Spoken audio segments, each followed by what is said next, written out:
c'est que vous voyez de plus en plus sur la toile un bouffon, un pseudo-gabonais avec une peau blanche colorée, avec une morphologie de plus minable et macabre, se faisant passer pour un certain nazi. Et il s'est fait passer pour un nationaliste.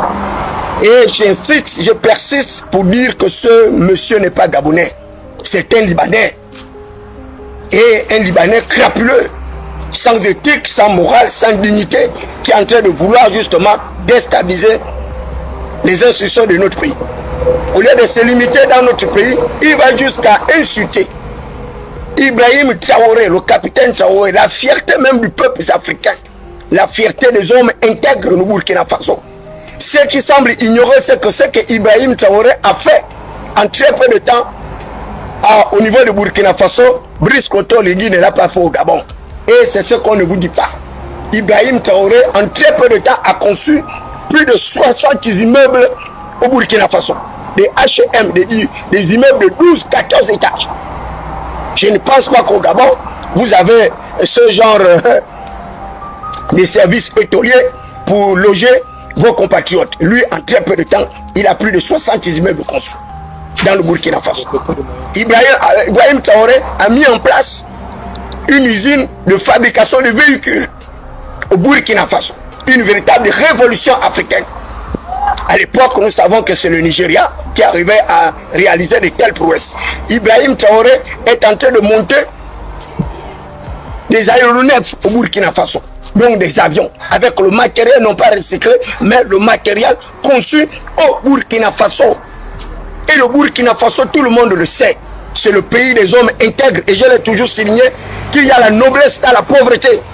Parce que nombreux de ces riches-là sont des riches qui ont des compromis et des compromissions. Des riches qui se sont enrichis sur des chemins dévoyés, des chemins épineux, rocailleux. Certains se sont courbés à quatre pattes, d'autres ont perdu leur honneur, leur dignité. Ils arrivent à vendre le peu qui leur reste de leur humanité. Et vous connaissez très bien les affaires de ce jeune compatriote qui avait été violé au Sénat, qui est d'ailleurs tombé dans les pommes. Et des cas comme ça sont nombreux. Vous connaissez bien l'affaire là-bas d'un autre compatriote, dont le boyau était presque sorti, dont la maman avait fait tout un pugilat sur la toile. Et ils sont nombreux comme ça. Les artistes homosexuels, bisexuels, pédés et autres. Voilà des gens qui arrivent à se déshumaniser, à se dépersonnaliser, à se dépersonnifier. Parce qu'il n'y a pas d'éthique, il n'y a pas de morale. C'est l'argent qui les intéresse. Les véritables monétaristes épicuriens sans base électorale. Et ce nazi-là arrive comme ça à insulter la fierté de tout un peuple. Ibrahim Traoré, l'un des rares chefs d'État à se battre contre la métropole française, à se battre contre l'impérialisme, à se battre contre le despotisme, le népotisme, à se battre contre ce système justement qui arrive à avilir les peuples africains, caractérisés par l'esclavage, la détérioration des termes des échanges, la balance commerciale et autres. Et lui, il pose de véritables problématiques justement de décolonisation. Et ce nazi, un bouffon libanais, arrive comme ça à insulter un chef d'État, oubliant les principes même d'autodétermination, le droit du peuple à disposer d'eux-mêmes. Laissez les Burkinabés eux-mêmes régler leurs problèmes au Burkina Faso. Qu'est-ce qu'il a s'ingéré dans les affaires du Burkina Faso? Au point de vouloir ternir même nos relations diplomatiques, nos relations bilatérales, sans compter notre militarisme, sans compter nos relations multilatérales, donc avec plusieurs autres peuples. S'il doit parler, qu'il parle de lui-même, qu'il parle du Liban. Qu'il parle du Liban, qu'il arrête de parler des problèmes des Gabonais. Il n'est pas Gabonais et il ne sera jamais Gabonais. C'est un Libanais pur et simple. S'il a pu acquérir la nationalité par des voies louvoyeuses, par des voies rocailleuses, ça ne changera rien. Il n'a pas la même génétique moléculaire que David Ngakoma, il n'a pas le même ADN que moi, il n'a pas le même ADN d'Ali Bongo Diba, de Zakari Miboto, de Brice Oligui Nguema, de Thierry Essam, Ismaël Premier, Charlie et autres. Nous sommes des Gabonais. Et l'une de nos caractéristiques, c'est la mélanine, notre forte coloration qui fait de nous des véritables nègres. Et la négritude, je ne sais même pas s'il a connu ce qu'on appelait la négritude. L'acceptation d'être nègre. Et nous en sommes fiers. Lui, il n'est même pas fier d'être ce crasseux blanco qu'il est. Et il s'est fait passer pour un Gabonais. Tu es Gabonais en quoi? Tu ne seras jamais Gabonais, tu es un Libanais. Et à la moindre occasion, lorsque les choses vont se présenter, lorsque ce système-là va se décider de se pencher sur l'obtention de la nationalité, lorsque nous allons verrouiller les services d'immigration, lorsque nous allons arriver à redonner aux Gabonais sa dignité à travers le principe de nationalité, il n'y aura plus des expatriés avec des papiers des Gabonais. Des Bissangou, vous n'avez pas les papiers. Vous n'avez pas les papiers. Qu'est-ce qu'un Libanais va dire qu'il est Gabonais? Tout ce que tu racontes, mais vraiment c'est le prêtre qui se moque de la charité. C'est comme tous ces nègres qui sont en France avec des papiers français qui arrivent à dire qu'ils sont français. Mais les Français doivent se moquer de vous. Vous ne voyez pas cette jeune compatriote gabonaise de la France insoumise, qui est d'ailleurs, dont je suis le représentant de l'aile au niveau du Gabon, la fille de Zozomela, qui a 2 mandats à l'Assemblée nationale. Et les Français qui arrivent à les lire, arrivent à la mépriser, la traiter de cochonne, de nègre, arrivent même à lui demander de rentrer dans son pays, sa patrie. Mais c'est quoi ces histoires-là? Et là, je vais rentrer de pieds joints vers la 3e information que je voulais vous donner. C'est que, justement, notre brillantissime avocat, Maître Vergès, Maître Moubembe, a porté plainte contre Nazi pour diffamation. Mais je voudrais également rappeler aux avocats de Maître Moubembe, qui lui-même est également un avocat, que la plainte là ne suffit pas. Il n'y a pas que la diffamation. Il faut ajouter à cette diffamation une dénonciation calomnieuse. Vous ajoutez à cette diffamation une dénonciation calomnieuse. Ensuite, vous ajoutez également à cette diffamation et dénonciation calomnieuse l'atteinte à l'honneur et à la dignité. Comme ça, il va avoir de plus en plus de charges accusatoires pour qu'il puisse se défendre au cours d'un procès contradictoire public. Et pour rien au monde, le peuple gabonais va rater ce procès. Et ce sera le point de départ de du véritable respect de l'état de droit dans la 5e République. Hors de question pour les mains invisibles de pouvoir s'ingérer dans cette procédure. Nazi va nous apporter la preuve de toutes ces allégations. Et là, il aura l'occasion d'arriver à apporter la preuve matérielle. Je ne sais pas si connaît même les critères de conditionnalité d'un acte juridique, d'un acte infractionnel.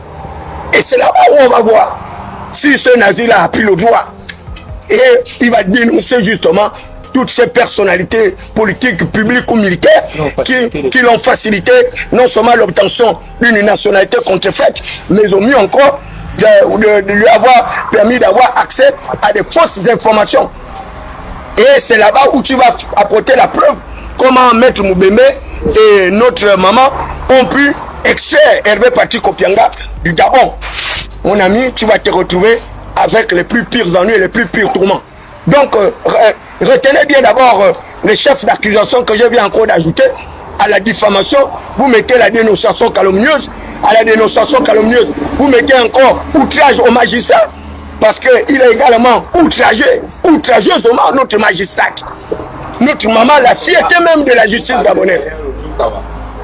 Cette femme qui a été capable justement d'ouvrir une procédure contre Ali Bongo Ondimba, un président en fonction, malgré ses immunités, malgré justement le caractère protecteur qui conférait Ali Bongo Ondimba, une certaine impossibilité, improbabilité d'être poursuivi dans un tribunal, quel que soit le tribunal de premier sang, le cours d'appel, le cours de cassation, puis encore de juridiction d'exception. Mais cette dame, grâce à son charisme, grâce à son éthique, sa probité, a accepté la plainte qui avait été introduite par des compatriotes gabonais contre Ali Bongo Ondimba pour évaluer ses aptitudes cognitives, ses capacités physiques à diriger le Gabon. Et c'était d'ailleurs la première étape d'une recherche, d'une véritable transition démocratique. Parce qu'il s'agissait de démontrer qu'Ali Bongo Ondimba n'était plus apte à diriger le pays. Et là, on ouvrait déjà la voie à la 5e République à travers justement le débarquement d'Ali Bongo Ondimba et la mise en branle de tous les mécanismes justement de restauration de la dignité du peuple. Et c'est cette femme-là que Nazi arrive à vilipender. Aujourd'hui, elle est secrétaire générale justement du Conseil supérieur de la magistrature.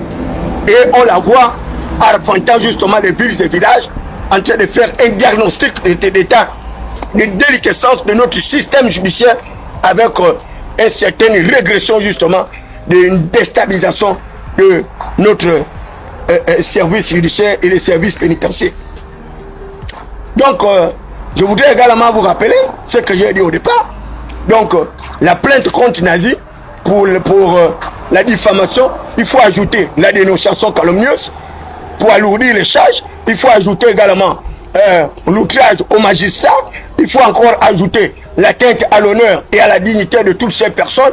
Et au cours de ce procès contradictoire public auquel nous allons assister, il faudra demander la réparation au préjudice causé sur ces deux autres personnalités, y compris Hervé Patrick Opianga, des dommages et intérêts que vous pourrez évaluer à 600 millions de francs CFA. De la même manière que Hervé Patrick Opianga l'avait fait à Jean-Ping Okoka, qu'il avait outrageusement insulté, accusé à tort d'avoir intenté la destruction de ses biens. Malheureusement, Jean-Ping Okoka n'a pas pu apporter la preuve de ses assertions et Hervé Patrick Opianga avait gagné le procès avec 600 millions de francs CFA de réparation.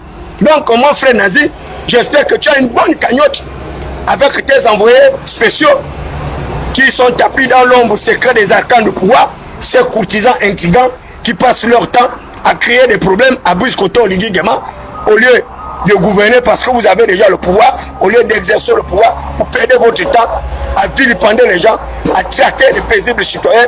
Et cette fois-ci, la 5e République va commencer avec ce procès historique. Nous attendons ce procès historique de pied ferme.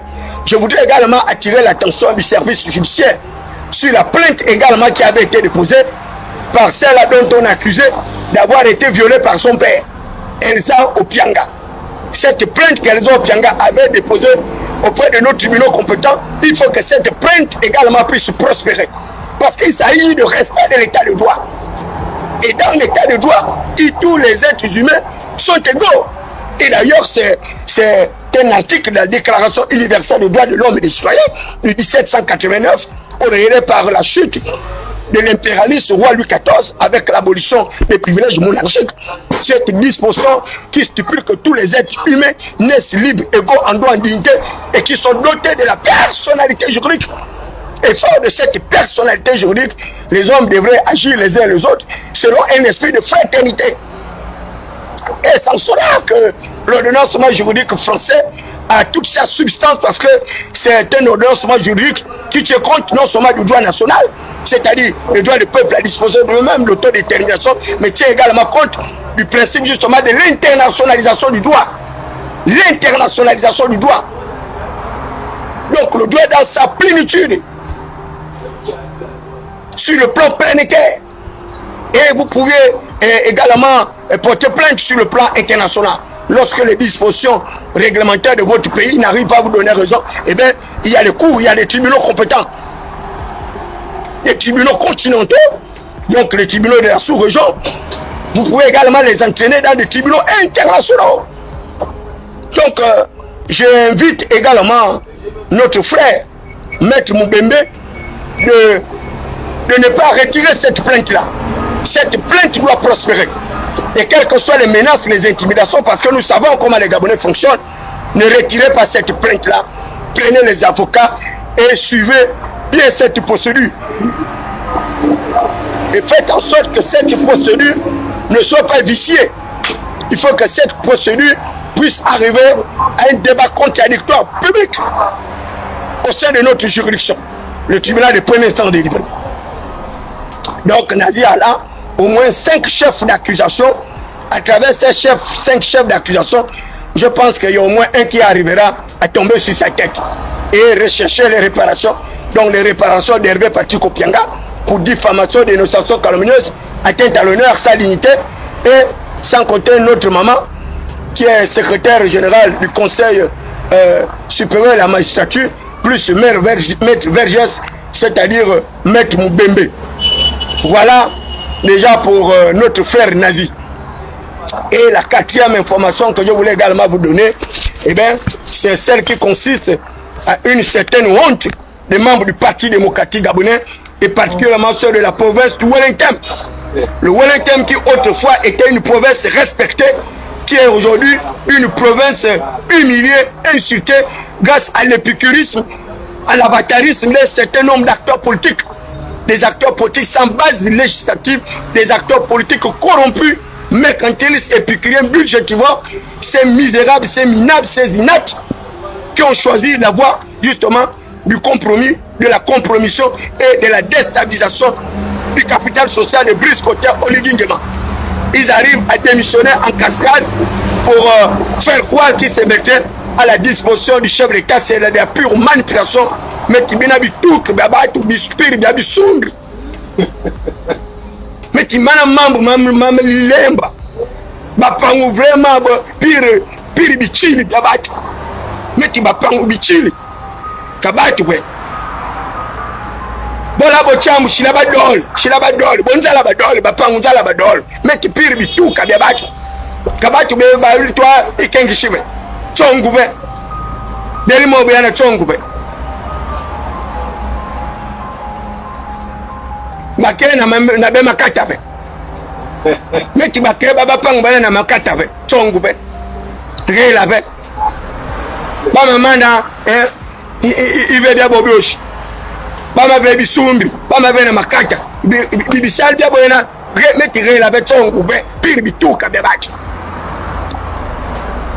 Comment les acteurs politiques de leur Trump qui ont crié oye, oye, oye, Ali Bongo Nguema, tu es le meilleur, tu es le superbe, tu es le plus beau.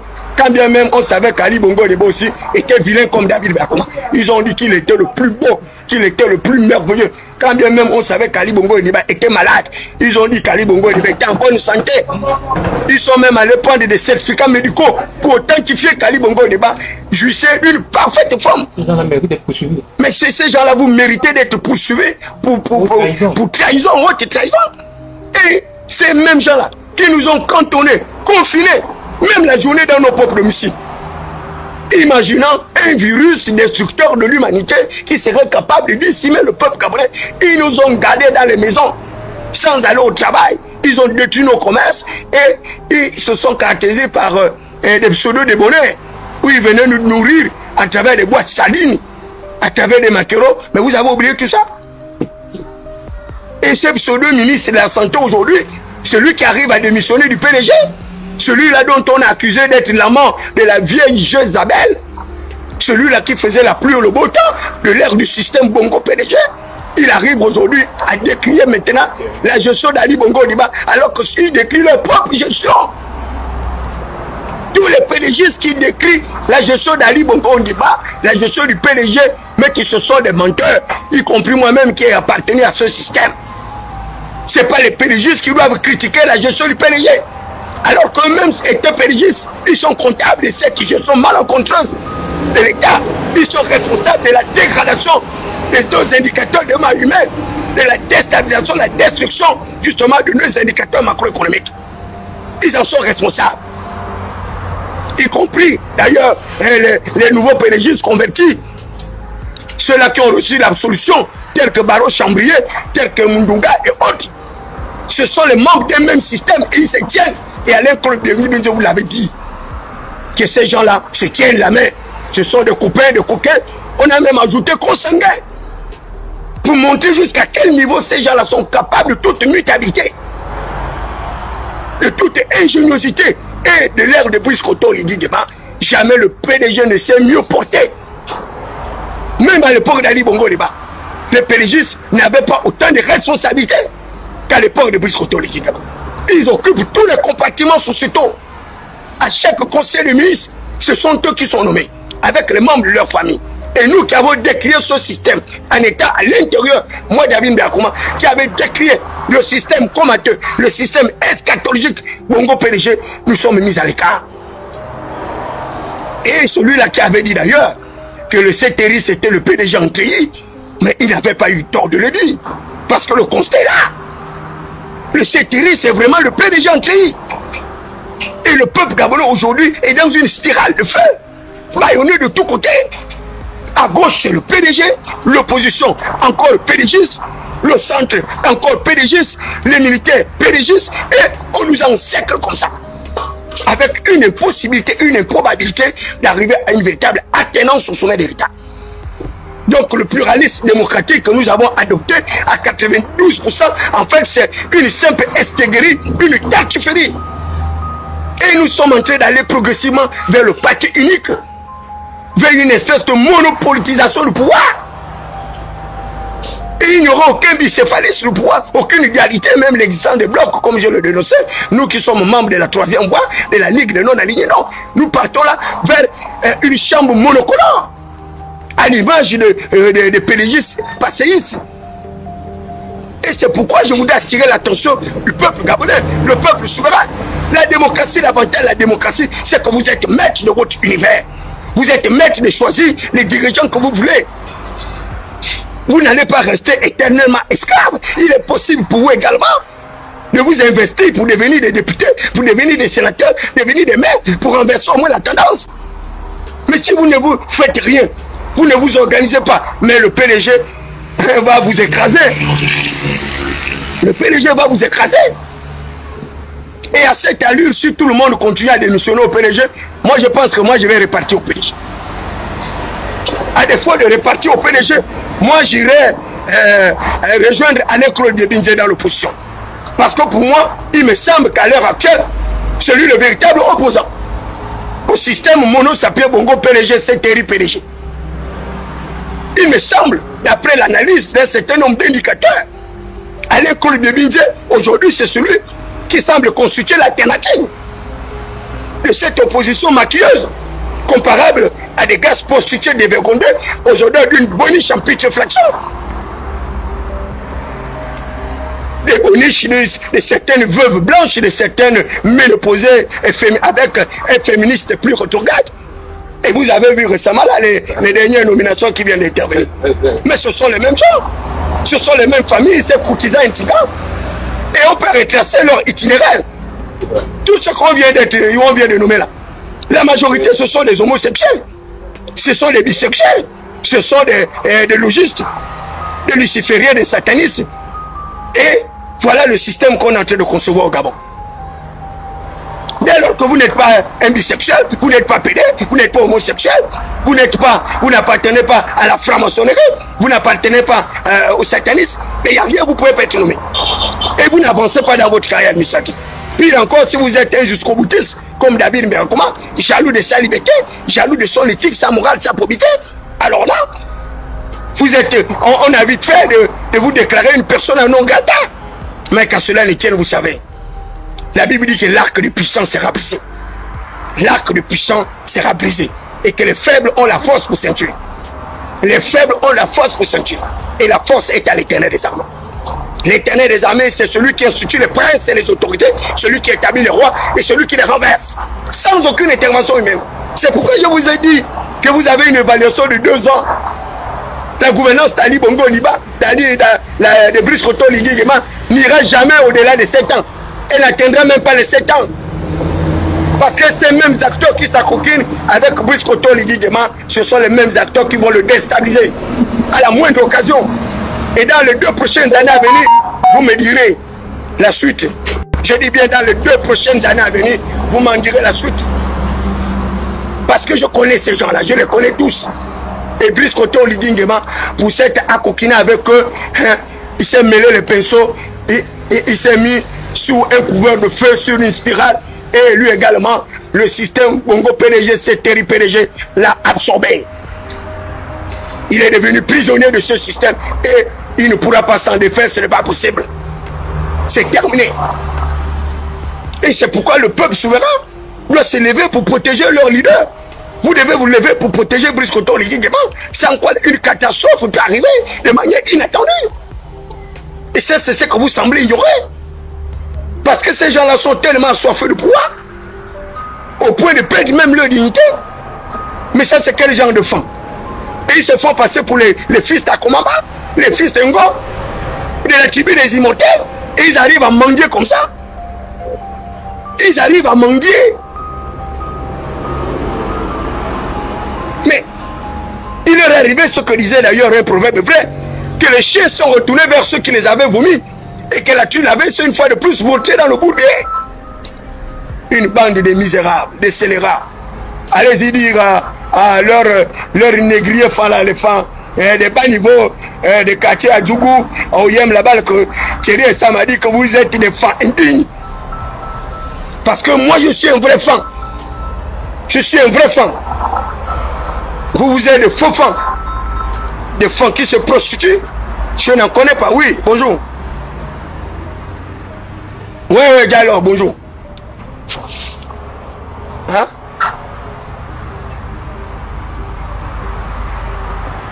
Oui, mais j'étais là-bas hier. Mais la dernière fois, je t'avais dit avec Papou que je viendrai au quartier pour faire une communication. C'est à 16h.